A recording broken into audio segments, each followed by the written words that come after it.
सभी का तवर राजपूत हेल्थ में। तो यहाँ पर एक बात हम करने वाले हैं कि भाई आज हम लोग किस तरह से ट्रेड करें, क्योंकि ये कल वीडियो बना नहीं पाया मैं एनालिसिस का, इसलिए आज ही बना रहा हूँ। तो हम आज किस तरह से ट्रेड करें, ये सबसे बड़ा हमारे पास में रहता है कि भाई हम कैंडल देखते हैं। मैंने आपको कल भी बताया था, इस कैंडल को अगर आप देखोगे तो मैंने आपको यही बोला था कि ये जो कैंडल कल का जो बना था, इस कैंडल को अगर थोड़ा सा ध्यान से देखेंगे तो यहाँ से आपको समझ में आएगा कि ये वाला जो कैंडल हैमर कैंडल बना था। और मैंने कल ही बोला था कि भाई अगर इसके ऊपर खुलता है तो थोड़ा सा पॉजिटिव मोमेंटम में आ सकते हैं रिट्रेसमेंट के टाइम में। और यहाँ सेंटर में खुलता है तो यहाँ से आपको देखना है कि मार्केट ऊपर जाता है कि नीचे। तो यहाँ पर खुलता है तो देखो यहाँ पर सबसे बड़ी बात यहाँ पर मार्केट की, अगर मार्केट यहाँ पर कहीं पर खुलता है तो वो जरूर ट्रैप करता है। ट्रैप कैसे करता है, देखो यहाँ पर आपको दिख रहा होगा, यहाँ पर खुला, ब्रेकडाउन किया, ट्रैप कर दिया, यहाँ पर बराबर पे खुला, ट्रैप कर दिया। तो जब भी सेंटर में खुला ना तो एक अपने को एक समझ में आता है कि सेंटर में खुला है या टॉप में खुला है। तो एक सिंपल से इस कैंडल को समझने की कोशिश करो, आप किस तरह से प्रेडिक्शन कर सकते हो। ये देखो आज मान लो ये कैंडल है, ये कैंडल है, इस कैंडल को समझने की कोशिश करो कि कल मार्केट में क्या हो सकता है। इस कैंडल को देखकर सिर्फ इसी कैंडल को देखना है कि इस कैंडल के हिसाब से मार्केट में कल क्या हो सकता है। अब ये मान लो कि ये कौन सा भी कैंडल हो या ग्रीन हो, समझ लो ग्रीन हो कि रेड हो, कोई सा भी कैंडल हो, इस बात को छोड़ दो, इस बात को छोड़ दो। सिंपल सी इस बात को समझना कि अगर आप ये समझो कि मार्केट क्या कर सकता है, मार्केट क्या यहाँ सेंटर में खुला, ये ग्रीन हो कि रेड हो, अगर ये यहाँ सेंटर में खुला है और अगर ये कंडीशन यहाँ पर देखो ये रेड कैंडल है, तो ये रेड कैंडल है, तो यहाँ से पॉसिबिलिटी क्या हो सकती है इसमें कि मार्केट यहाँ से नीचे जा सकता है कंटिन्यूसली इस तरह से, और यहाँ से इस तरह से ये कैंडल बना सकता है। समझ में आ रहा होगा। और अगर ऐसा पॉसिबल अगर नहीं हुआ और प्राइस एक्शन के हिसाब से और स्टॉप लॉस हंटिंग के हिसाब से, तो यहाँ से क्या हो सकता है, यहाँ से मार्केट इस तरह से ऊपर भी जा सकता है और यहाँ से ऊपर भी कैंडल बना सकता है। तो पॉसिबिलिटी ये है इस कैंडल को देखकर, अगर सेंटर में खुलता है तो सेंटर में खुलता है तो दोनों ही पॉसिबिलिटी यहाँ पर आपके सामने है। ठीक है, अब आप बोलोगे इससे क्या समझ में आता है, ये तो हर कोई प्रेडिक्ट कर लेगा, तो वही मैं आपको बताऊंगा। अभी यहाँ पर आप देखो, अगर मार्केट ये वाली कैंडल है और यहाँ पर खुल जाता है मार्केट, यहाँ पर कहीं पे गैप अप हो जाता है, यहाँ से मार्केट क्या कर सकता है कि मार्केट यहाँ से क्या कर सकता है, इस तरह से कैंडल बना के मार्केट नीचे भी आ सकता है। एक मिनट में यहाँ पर आपको समझाता हूँ कि मार्केट मान लो यहाँ पर ये कैंडल है तो यहाँ पर खुल गया, यहाँ पर खुलेगा तो मार्केट क्या करेगा, इस तरह से इस कैंडल को नीचे की साइड में भी बना सकता है। अगर मार्केट यहाँ पर खुला तो यहाँ से क्या होगा, यहाँ से पॉसिबिलिटी इस तरह से भी हो सकती है कि मार्केट इस तरह से कैंडल बना दे, नीचे खुला, अगर ज़्यादा ही नीचे खुला तो यहाँ से इस तरह से ऊपर बना दे, या फिर इस तरह से नहीं खुला है मार्केट, मार्केट यहाँ पर खुला है तो यहाँ से यहाँ पर मान लो फिर यहाँ पर खुलता है तो यहाँ से क्या कर सकता है मार्केट, इस तरह से कैंडल बना सकता है यहाँ इस तरह से।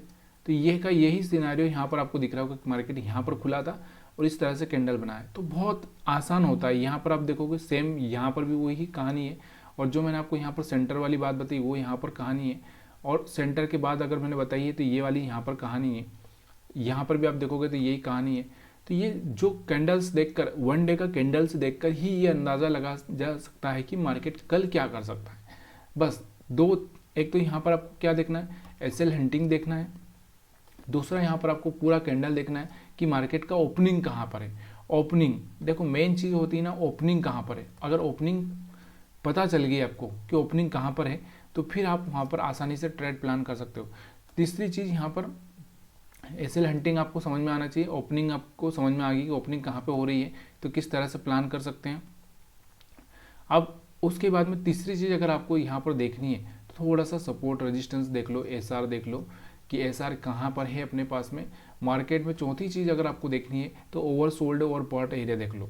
तो ये चीज़ें आपको ना बहुत हेल्प करेगी, मतलब 50% मार्केट आपको यही समझने में, मतलब और थोड़ा सा आपको फिर प्रैक्टिस से एक्यूरेसी, देखो 50% एक्यूरेसी तो आप इस तरह से ले सकते हो, लेकिन और भी अगर आपको 20-30% चाहिए तो फिर थोड़ा सा आपको क्या करना पड़ेगा, फिर आपको क्या करना पड़ेगा कि यहाँ से आपको अगर और थोड़ा सा ऐड करना है, अपनी और बढ़ानी है एक्यूरेसी, तो यहाँ पर थोड़ा सा आपको प्रैक्टिस करनी पड़ेगी, बस यही। और एसएल हंटिंग सही से करना पड़ेगा। तो चलिए हम एनालिसिस कर रहे हैं। तो यहाँ से इस कैंडल को देखने से यही पता चलता है कि कल मार्केट अगर यहाँ से खुलता, मतलब आज यहाँ से खुलता है, तो मार्केट में पॉसिबिलिटी होती है कि मार्केट इस तरह से वापस ऊपर जाए।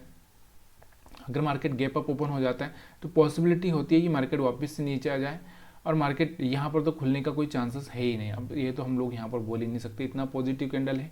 तो दो ही पॉसिबिलिटी हो सकती है, ये मार्केट इसके ऊपर ही खुले तो थोड़ा सा रिट्रेस करे और फिर ऊपर चला जाए। तो ये 3-4 पॉसिबिलिटी यहाँ पर है, उसके हिसाब से आपको ट्रेड प्लान करना है, लेकिन प्राइस एक्शन देखना पड़ेगा। देखो मैं यहाँ पर कभी भी आपको लेवल नहीं बताऊँगा कि मार्केट यहाँ से ही ऊपर जाएगा, यहाँ से ऊपर नीचे आएगा, ये नहीं, पॉसिबल नहीं है। तो यहाँ पर मैं आपको ये बताता हूँ कि यहाँ पर आपको साथ में कंडीशन से क्या क्या है जो आप खुद प्रेडिक्ट कर सकते हो। और ये इतना ग्रीन बना है तो हो सकता है मार्केट में थोड़ा सा एक मोमेंटम ऊपर की साइड में आ जाए फिर से, तो इस बात को आपको ये ध्यान रखना है। बाकी तो हम ऐसे हंटिंग के हिसाब से देख ही लेते हैं। तो चलिए यहाँ पर 1 घंटे के चार्ट पर अब देखते हैं, क्योंकि 1 घंटे के चार्ट पर मैंने आपको एक चीज़ बताई थी परसों, अगर आपको याद होगी तो मैंने यही बताया था कि हमारे पास में एक थोड़ा सा इस चीज़ को देखना कि ये वाला जो ट्रेंड लाइन अगर मैं यहाँ से ड्रा करूँ, ये देखो इस ट्रेंड लाइन को 1, 2 और 4 बार ये टेस्ट कर चुका था।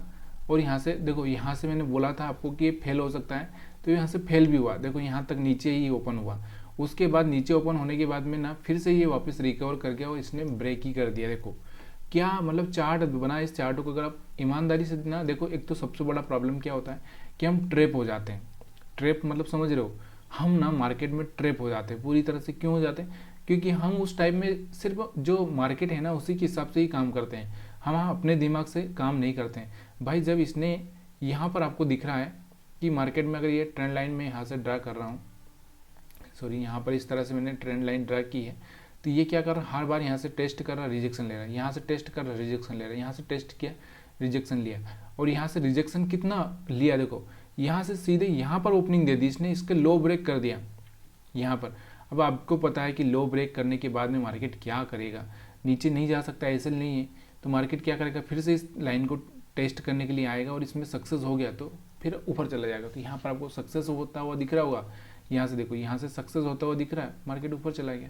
सिंपल से लॉजिक है यार, ये लॉजिक लगाना बहुत ज़रूरी होता है मार्केट में। तो यहाँ से आपको समझ में आ रहा होगा। 15 मिनट की चार्ट पर देखते हैं। तो 15 मिनट की चार्ट पर भी आपको अभी तो सपोर्ट के ऊपर यहाँ पर ये बैठा हुआ है, यहाँ पर सपोर्ट के ऊपर जाकर बैठा हुआ है।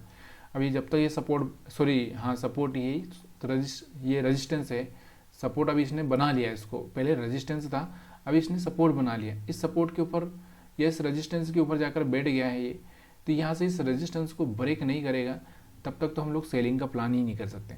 हाँ एसएल हंटिंग के हिसाब से अगर हम देखें, तो एसएल हंटिंग के हिसाब से अगर मैं यहाँ पर आपको बताऊँ, तो एसएल हंटिंग के हिसाब से हमको प्लान करना भी चाहिए, क्योंकि अब मार्केट में थोड़े से ये आज एक्सपायरी है निफ्टी 50 का, तो हो सकता है मार्केट थोड़ा सा इन लोगों को निकालने के लिए आ जाए, क्योंकि ये लोग रुके हुए हैं। पिछली बार में हमारा जो एक्सपायरी डे था वो कौन सा था, ये आपको पता होना चाहिए कि लास्ट टाइम में अगर हम बात करें तो हमारा 8 तारीख शायद एक्सपायरी था।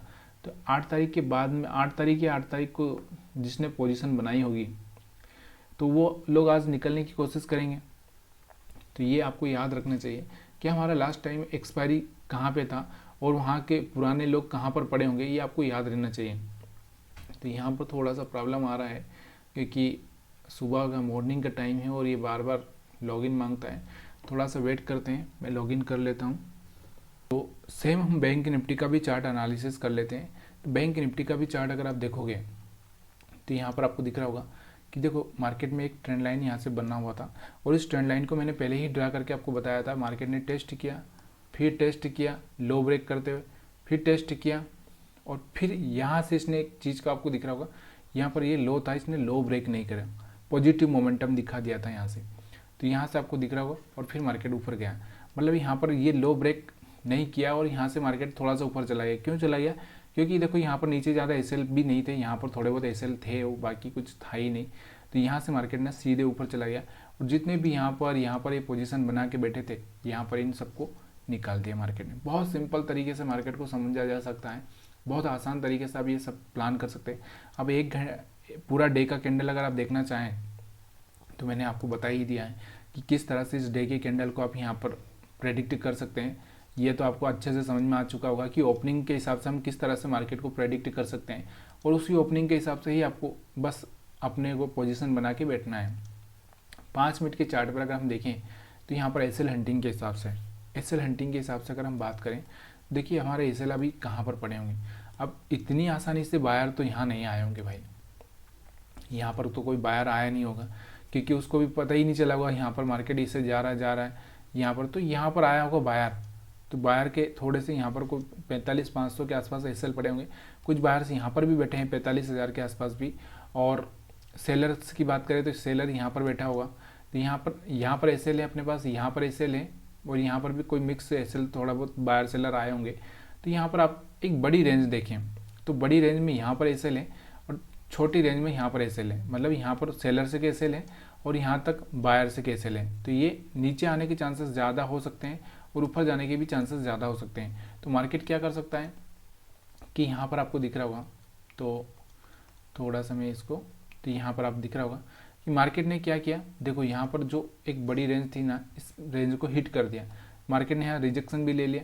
तो प्राइस एक्शन बनाने के हिसाब से मार्केट को ऊपर जाना चाहिए, ये 46,500 के आसपास जाना चाहिए, इस तरह से मार्केट को ऊपर जाना चाहिए। लेकिन वो एसएल हिंटिंग के हिसाब से अगर थोड़ा सा चलता है तो ऊपर जाकर फिर मार्केट नीचे आएगा, तो यहाँ पर इन लोगों को एसएल खा लेगा। ऐसा भी प्लान आप कर सकते हैं। तो ये एसएल हंटिंग के हिसाब से अगर हम देखें आज के लिए, तो आज के लिए अपने पास में जो एसएल मैंने आपको बता ही दिए कि कुछ एसएल हमारे यहाँ पड़े हैं, कुछ एसएल यहाँ पर जैसे मोमेंटम किया होगा तो यहाँ पर ये कुछ लोग तो निकल चुके होंगे, यहाँ पर कुछ लोग बैठे होंगे। तो यहाँ से पॉसिबिलिटी ऊपर वाले लोगों की ज़्यादा है, अगर इनको खा लिया है तो मार्केट थोड़ा सा नीचे आने की कोशिश कर सकता है। ठीक है, तो इस तरह से आप एसएल हंटिंग के हिसाब से प्लान कर सकते हैं। वीडियो अच्छा लगा हो तो प्लीज़ लाइक शेयर कमेंट करना मत भूलिएगा। आप सभी को वीडियो देखने के लिए बहुत बहुत धन्यवाद।